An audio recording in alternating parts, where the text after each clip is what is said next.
Good afternoon, everybody. Just by way of introductions, I'm James Dow. I'm the Chief Executive Officer of DSW Capital.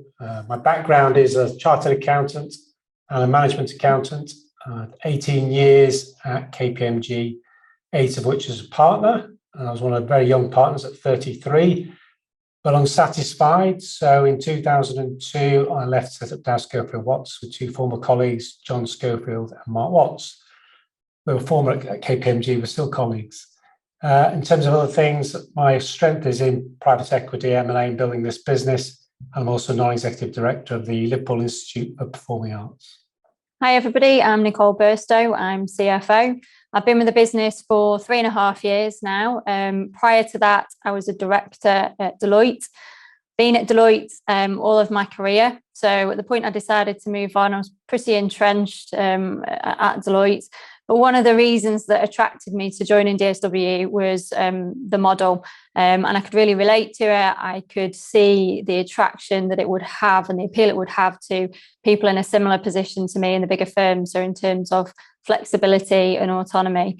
So I was excited by the prospect to build and grow a business that I felt created a new attractive career opportunity for finance professionals.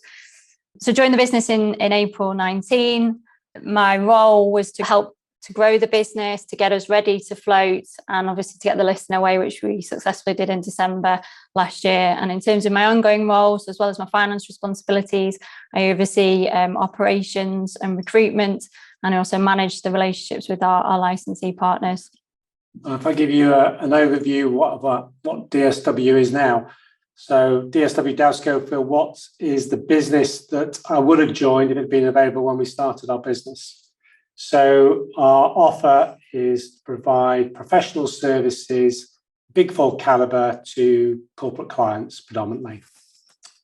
Our business model is different, however. So we have 97 professionals working predominantly under the Dow Schofield Watts brand, and they work under a license arrangement. So effectively, they're self-employed in their own business units, and they pay us a license fee. And our license fee is typically a percentage of the revenues they're charging their clients. And DSW Capital's role is to provide them with the infrastructure, financial support, and other support to get them up and running. And our ethos, therefore, is trying to attract ambitious professionals and empower them to build businesses. And that's the key differentiator of how I see our business. Because of the models all focused about that empowerment and those teams building out their businesses, we can actually provide significant support to a number of people with a very small head office. At the moment, we've got 8.2 full-time equivalents, myself and Nicole, and that enables us to leverage those skills to bring on more and more businesses. It's a very cash-generative business. And in terms of the history of the business, because my background is corporate finance, we were strong in corporate finance initially. We added on due diligence and other service lines, and Nicole explained more than that. But fundamentally, at the moment, we're still 70% based on M&A around the SME marketplace in the UK. And on the right-hand side of that graphic, just give you an illustration of where we are. We're a regional business, though we do have representation in London. We're strongest in the north, but representation in Aberdeen, Glasgow, and Edinburgh, and Reading in the south, as well as London. The business is growing tremendously well and continues to grow really well. So the headcount's up again, and those are the key metrics you show at the bottom. So our income, DSW Capital's income, that license income, is up 40%, and our partners, our hardworking partners, have generated an extra 34% in revenues year on year. So if we give you just a snapshot then in terms of the investment proposition, or how I see the investment proposition, it's a scalable model. It's innovative. It's generally innovative in the sector that we are and also how we operate. Because it's a model where it's backing professional services businesses, it's actually capital light. It's hugely cash generative because we're backing businesses to grow, and they do grow. It's got recurring revenues because the professionals that we seek to go in business with, their skill sets are sought on a recurring basis. So we have very few clients who are recurring in the nature that you regard like an audit fee, but their skill sets are in continual demand, and therefore our license fees are continually being generated. I've indicated on the bottom right how fast the business has grown. We have grown really quickly. We continue to grow fast. We've definitely been accelerated by what I call the IPO halo effect, which I'll touch on a bit later. From my perspective, we operate in a very, very large market ripe for disruption. I say that because there's not a lot of change happening in the accountancy and professional services sector that we operate in, and therefore I think we have a great opportunity with our different approach and different ways of doing business. And just to recap on the AIM listing, it's improved our profile tremendously to partner candidates. It's improved it to potential employees. I believe it's significantly increased the confidence of our existing partners. And very importantly, it's provided us the growth for, the capital for growing the business even quicker. I'll hand on to Nicole now, and she'll cover the current service lines that we've got and how the business model actually operates. Okay, so just to give you an overview of the current service lines that we have in the group currently. So we've got 20 different businesses. They're all licensee businesses, and they're split across the 11 different service lines that you can see on the screen there. So the most significant service line is corporate finance advisory. So we've got 37 professionals in that business. That was the foundation of the group. They operate in the mid-market, so average deal size is around 25 million. Very talented team, multi-award winning in the North. And to give you a feel for scale in the marketplace, so in the latest Experian report for Q3, we were ranked 6th largest in terms of deals volume, and first in the Northwest. The next largest service line is financial due diligence. They're a team of 19 professionals. Lots of opportunities to refer work across from CF to DD. And so for that reason, we have teams in each of the locations where we've got a corporate finance team. Again, they're a multi-award winning team. Third largest service line is business recovery. So we have a team of 10 in that business. They're all based in the Northwest, and obviously counter-cyclical. Then we have our business planning team. They're a team of 7, again based in the Northwest. They joined us as an existing business in 2019. And we'll tell you a little bit more about how that works later. We have our equity finance business. So that business is run by 3 of the founding shareholders. Started life as an equity fund and recently incorporated into an industrial holding company. But they're looking to invest in businesses 3 to 20 million turnover. Then we've got a number of other service lines that you can see across the bottom of the slide that are smaller, fewer fee earners, but they're all key growth opportunities for us to expand. And just to highlight the 2 businesses that joined us subsequent to IPO, so our asset-based risk management team and wealth planning. So delighted to welcome Hazel, Martin and Jonathan on board. Okay, so just to give you a bit more detail on the model and how that works. So essentially we have an in-house recruitment team, and they will target, tends to be Big 4 experienced professionals. 62% of our fee earners are actually Big 4, so that tends to be what we're known for in the marketplace. The model will appeal to people who are typically more entrepreneurially minded, those that are frustrated with things like the politics and the lack of autonomy that you get in the bigger firms. And what we do is we empower them to build their own business under the DSW brand. All of our arrangements contain a license fee, and that license fee is based on a percentage of revenue that the business has built. That has historically grown from 10% up to 22%. So all of our new licensees coming on board are paying the 22% rate. That still remains very competitive in the marketplace. So you may be familiar with Keystone Law that operates a similar platform model in the legal sector. They charge up to 40%. So what that means is that our partners are keeping at least 78% of the fees that they're billing. So in return for that license fee, we provide the back office support. So we're trying to take away a lot of the administration burden that comes with running your own business and allowing our partners to focus on winning work and delivering services to their clients. So that includes everything from facilities, marketing, recruitment, compliance support, IT support, accounting and banking. You'll have seen on that previous slide that we have, in some cases, multiple businesses within a service line. And for that reason, we operate a service line incentive. And that's to encourage collaboration across that service line and sharing of IP. We also operate a referral fee scheme. So our partners are incentivized to refer work into each other's businesses. And really importantly, we provide all of the startup funding. So in terms of the model and the strengths of that model from our perspective, it provides us with recurring income. So our partners, in the absence of a fixed salary, are incentivized to deliver a consistent level of income. The license fee is also taken off revenue. So that means it's top slice, so it's high quality and robust. DSW Capital has minimal exposure to property and employee costs. So our licensee businesses bear those costs themselves. So what that means is we have very low operational gearing. Because of the targeting that we do on the recruitment, it means we typically will get self-starters, so they hit the ground running. And our agreements are flexible, so we can easily bring in new partners into an existing business and facilitate that organic growth. The model is very capital light. So none of our startup businesses have required an investment of in excess of 250k. And it's very cash generative. So our typical payback period is 3 years. So then looking at it from the licensee's perspective, why would they join? So, in comparison to starting up on their own, having the power of the brand behind them on day one really allows them to hit the ground running. So they've got credentials, they've got a deal sheet, they've got access to better quality work, better quality clients.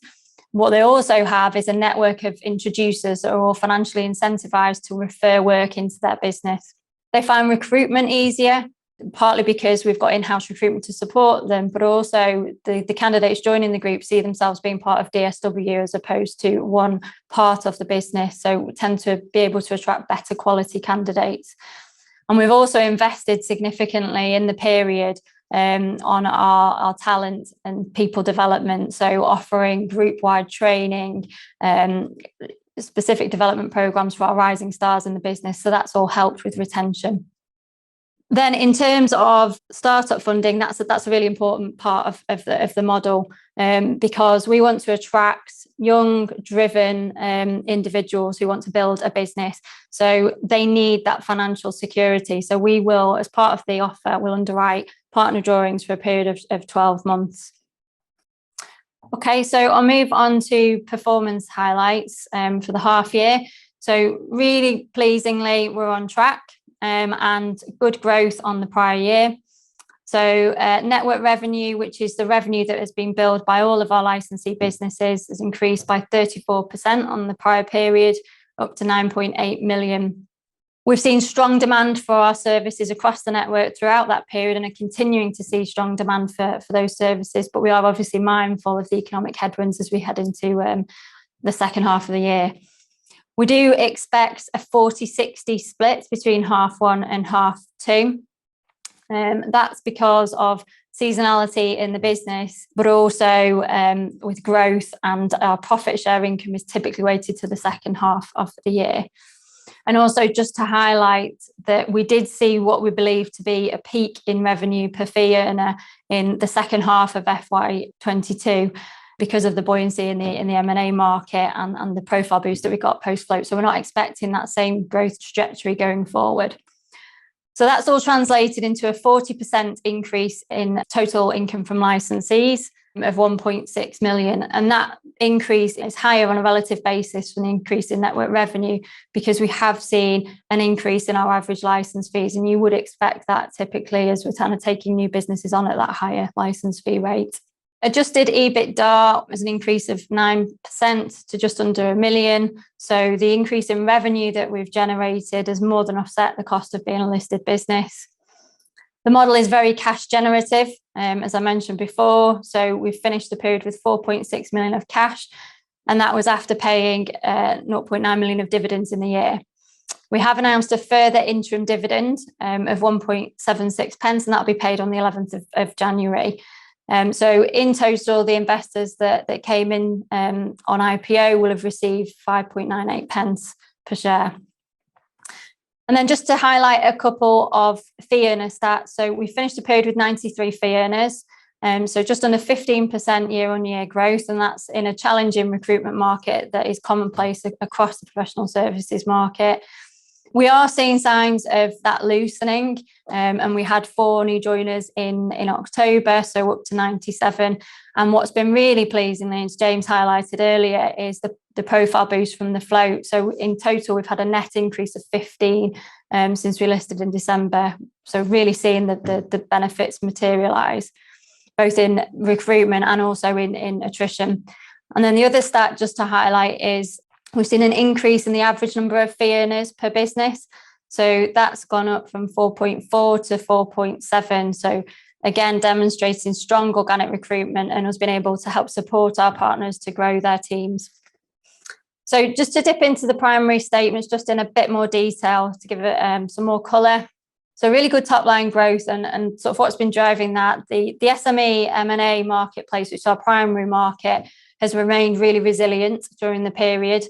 And also against that sort of backdrop, what we've also seen is we've moved up the rankings in terms of deals. So we're now in the latest report ranked 6th largest in the UK, and that's up from 13th in the prior year. Profit share income, I explained this briefly, but in some of our arrangements, we have an entitlement to profit over a certain threshold. That's increased significantly year on year. That reflects sort of the increased charge out rates and improved margins that our partners are managing to achieve in their businesses. In terms of cost base, so we are, because of the model, largely insulated from inflationary pressures. We've got minimal exposure to wage and property inflation. As we mentioned before, that sits with the licensee businesses.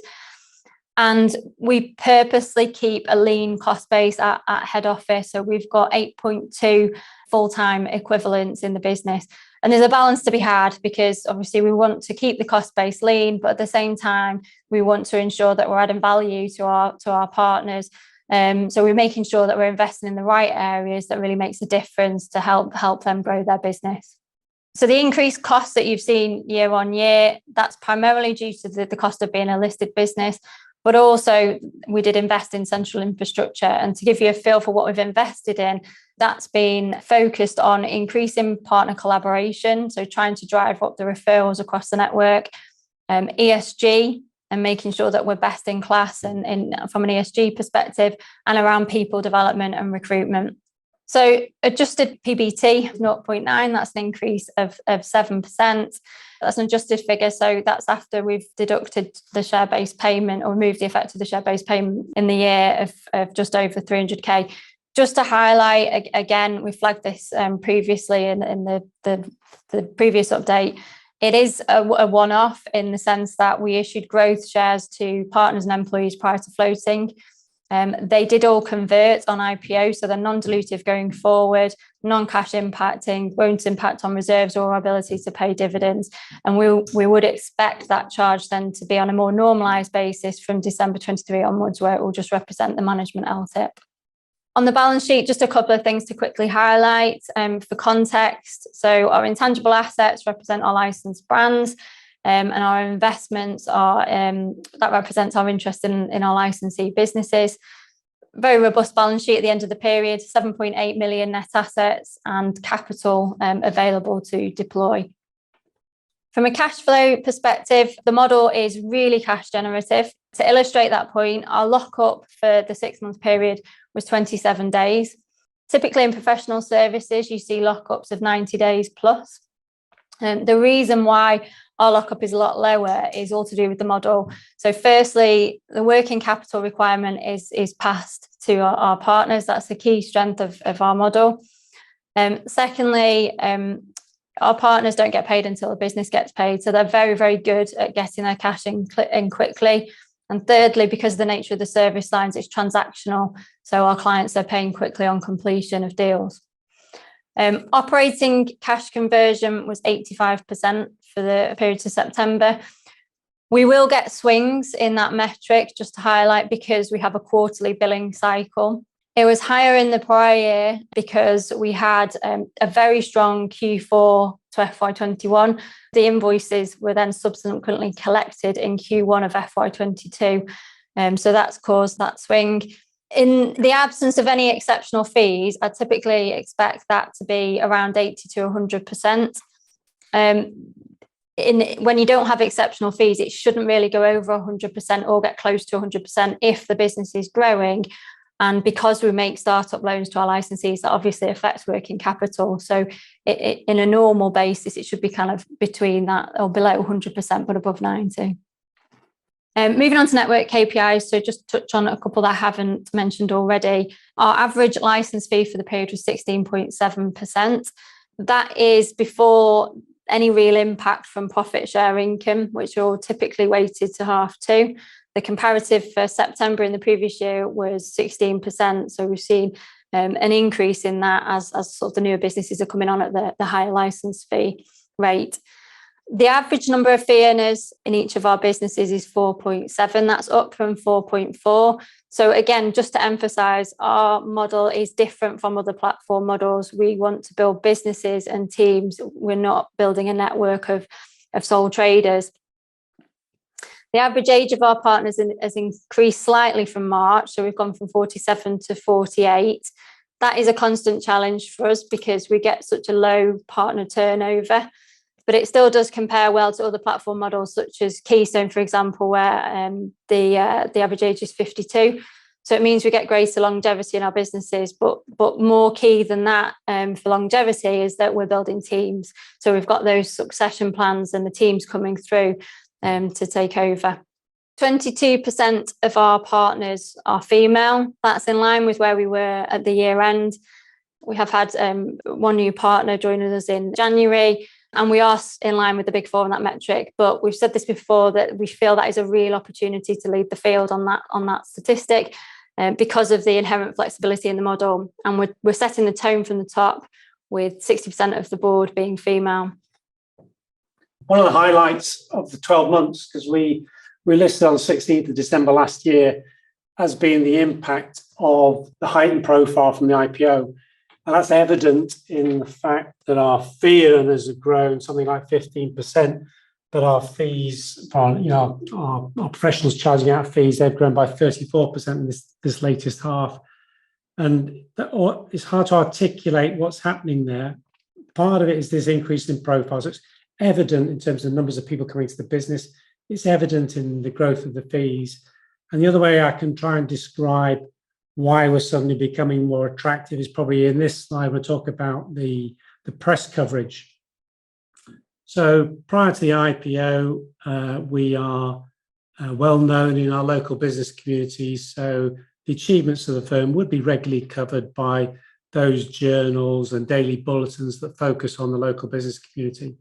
But what's happened with the float is that we've become more mainstream in our news appeal.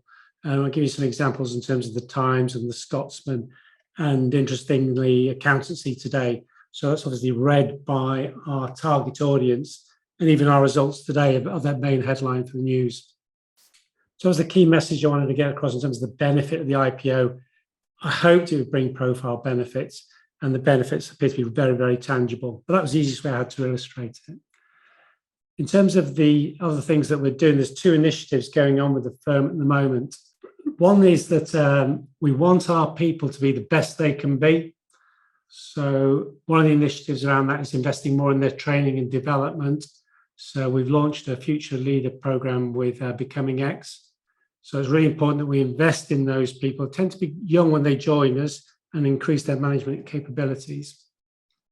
And the second element of this ESG journey is I want DSW Capital to be the best that it can be. Our businesses are small businesses.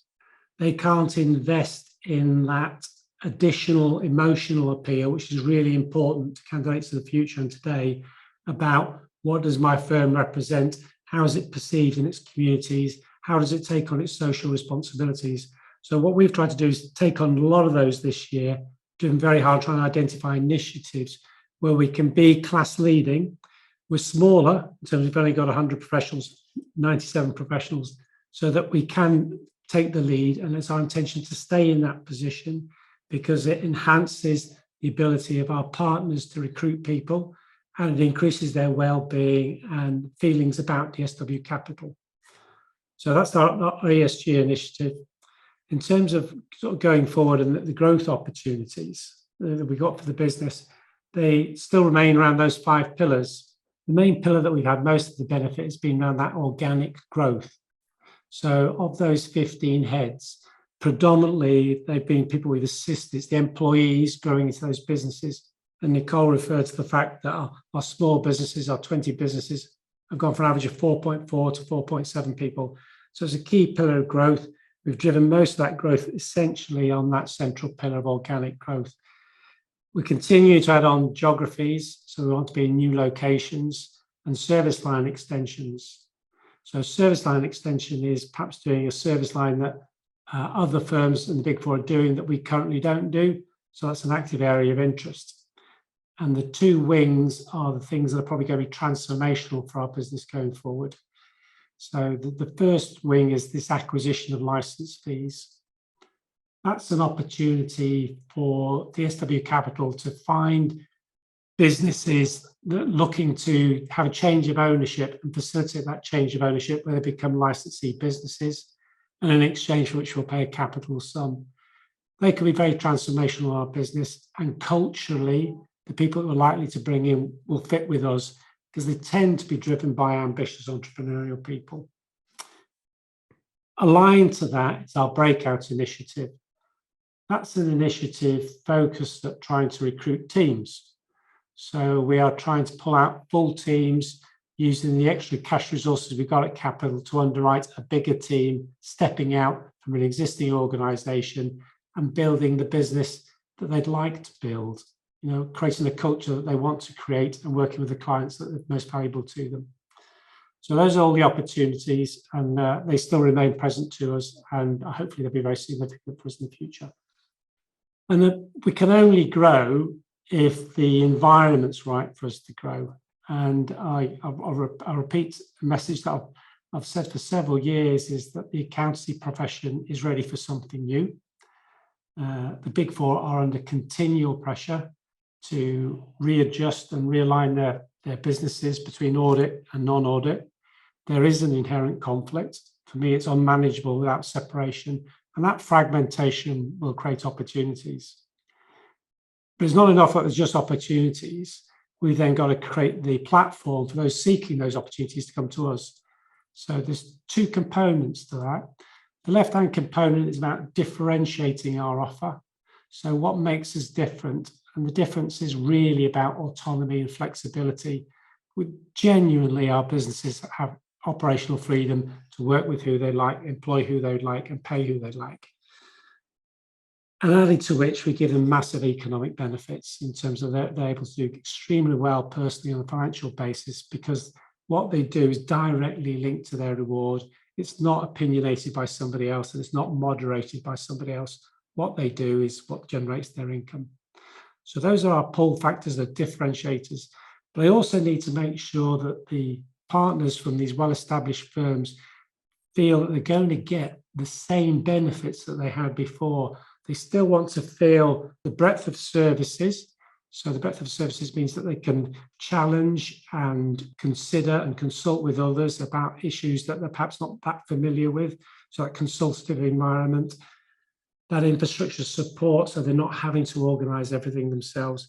And then the international network. So we've now got over 30 countries, which enables any of my partners effectively to reach any of the major economies and know they've got a trusted source to help them with any issues. So in summary, that's the accountancy profession has got to be right, and we've got to do our bit to make sure we're capturing people and providing the support and the landing that they want. In terms of the opportunities that we'd like to expand into, in terms of particularly on the acquisition side, very interested in high margin and niche professional services. So I've probably alluded to it before. I'm really interested in people who have special skill sets that are in continuous demand. The demand might come from different people, but their expertise is continually sought, and that's very important to us. So we've obviously got those existing services. So those existing services would be great in new locations.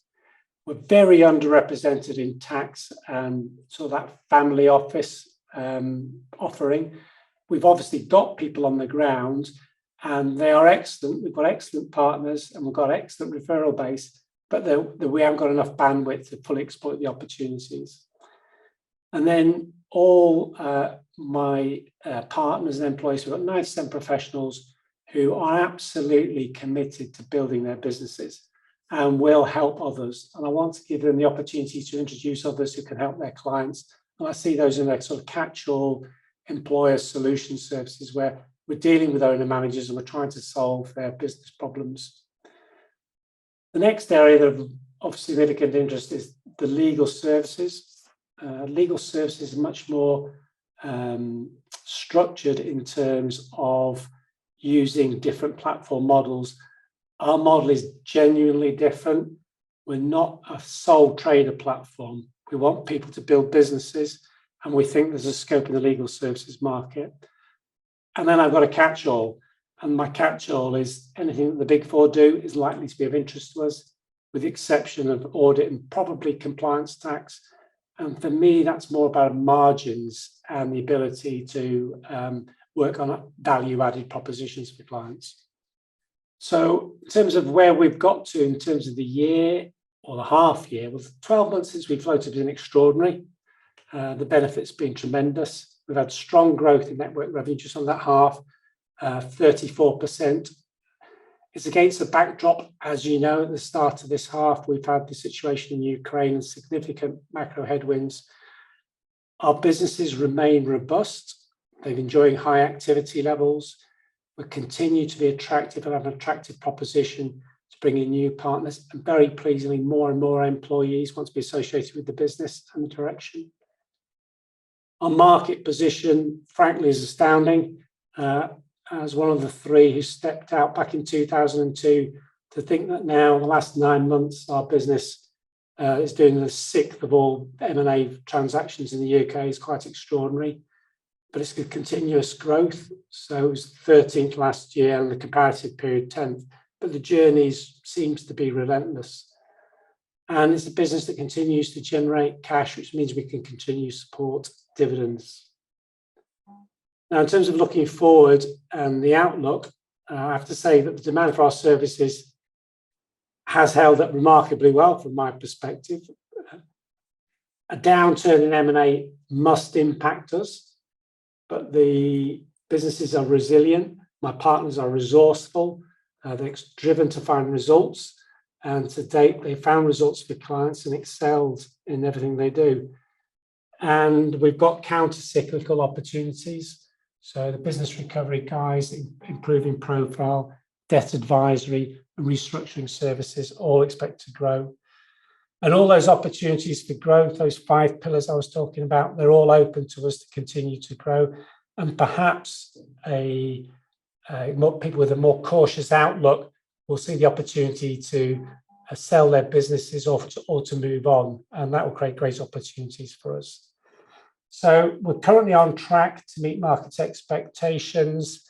And I have to say again, thank you to everybody in the business, the partners, employees, for their extraordinary efforts, because from my perspective, this is another great set of results. Thank you. How do you recruit people? So a lot of our recruitment at the moment is outbound. So we've got 2 in-house recruitment managers who are essentially targeting for potential partner candidates. So it has been that way historically. We are looking to drive more internal referrals, and our partners are very supportive in that respect. So we're seeing more introductions via our partners' networks, and we're also trying to work on, the floats help with this in terms of brand profile, but building up the funnel of inbound opportunities as well. Thank you very much. And you mentioned breakouts. Could you tell us a little bit more what you mean by breakouts and what that means for the business? Well, Tamsin, the opportunity is really to try and attract people that are currently in a large organisation. Essentially what I'm trying to do is bring the whole team. So moving on your own is a very frightening prospect in building a business. So we're trying to make it very easy to say, look, we'll take the whole team, come with your partners, come with your colleagues, and we'll set up a separate business unit, and we'll make that landing as soft as we possibly can. Because if you really are ambitious and you are frustrated, we will give you the operational autonomy where you can truly thrive, and we'll invest in you for you to achieve the best you can be. Tremendous. And have you attracted any teams? Have any onboarded so far? The history of the business is predominantly teams. So, the origins of the corporate finance businesses and the due diligence businesses has historically been brought in 2s and 3s. And as a general rule, they're tremendously successful. And when we're bringing in individual partners, we're constantly encouraging them to say that we think the opportunity is bigger than just you on your own. So that tends to be the thrust. But in terms of bigger teams, which is where I really want to get to, when I say big, I'm thinking sort of 6 to 10 people. That's just still work in progress. But hopefully, we're seeing some green shoots on that. Tremendous. Thank you. And do you target licensees by region? And what's your target number of licensees by the end of calendar year 2023? We are very interested in the regional model because we think there's a strength in the regions in terms of individual capabilities. We don't need to be very strong in London from my perspective, though there is a lot of talent in London and they're very welcome to join us. We do have ideas about how many heads we want. Tamsin is currently recruiting. Our target is to recruit 2 people a month, and we remain on track with that. Beyond that, these other opportunities in terms of acquiring businesses and breakouts will allow us to step change more significantly. Thank you. And could you expand a little bit more on the areas where you see growth, the areas that you're interested to expand into? We are currently in 7 cities across the UK. I think there are about 40 that the Big Four are currently represented in. So that would be our natural talent pool. So my intuition is there are probably 33 cities that could support the DSW business. So from that perspective, that will give you the geographic spread. And then in terms of disciplines, as I said, it's niche businesses where the teams have got an inherent skill that's likely to be continuously sought and their expertise recognised. And that actually is a very long list of potential opportunities for us. We will start with those that we regard as greater, the strongest fit for my existing teams to work with. So our partners and employees are massive advocates of the business and they are very supportive of one another. So it's just easy if I make it easy for them to introduce somebody that they feel most comfortable with, which is likely to be a service line closest to what they do, like in tax and wealth planning. And the revenues increased by a greater percentage than the adjusted EBITDA. Could you provide a little bit of background to that? So primarily that's driven because of the cost of being a listed business. So we've obviously more than covered that. And then the other thing that we've done from a cost perspective is we've invested in certain areas to try and add value to our existing licensee businesses. And as I mentioned before, the areas that we're really focused on improving through those investments is around partner collaboration and generating more internal referrals across the group. And ideally on that, we want to get to a position where our partners are getting more referrals back than they're paying out in a license fee. The other areas around ESG, and James explains a little bit about what we're doing on that, and in particular investing in our future rising stars in the existing businesses. So we've got a really great training program with Becoming X on that.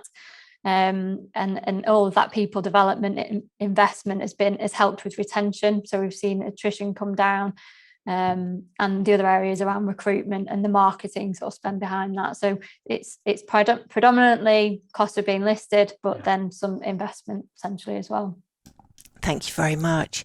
And licensee startup loans, are they paid back out of revenues? So it is a loan.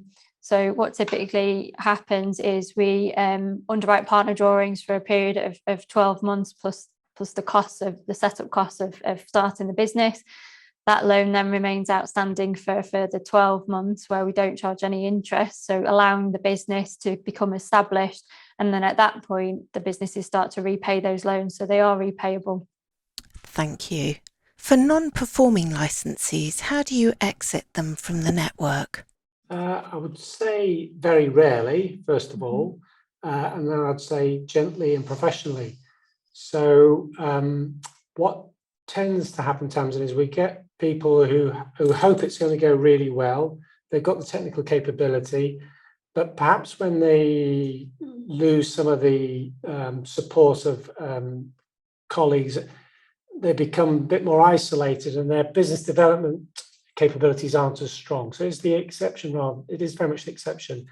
And what happens is that it's quite clear they can't scale their business. So in reality, we'll be very patient partners with them to see if we can help them get to that breakthrough point. But if we're not going to get there, it'll be a grown-up conversation saying, you're probably not earning as much as you'd like to earn. So we probably need to think about, do you want to be doing something else? But it's a gentle conversation. It's not a heave-ho. Tremendous. Thank you very much indeed. And that's the end of questions. James, do you have any closing remarks? What I would like to say is, again, to thank the extraordinary efforts of the teams. That, you know, you're looking at the benefit of a model which is empowering people to be self-sufficient in the way and driven and ambitious, and the business model is benefiting from all our extraordinary efforts. And from an investor's perspective, it's really exciting that we can continue to do that because the talent pool is there. And whilst we might be looking at some headwinds, conversely, that might drive our ability to recruit more people.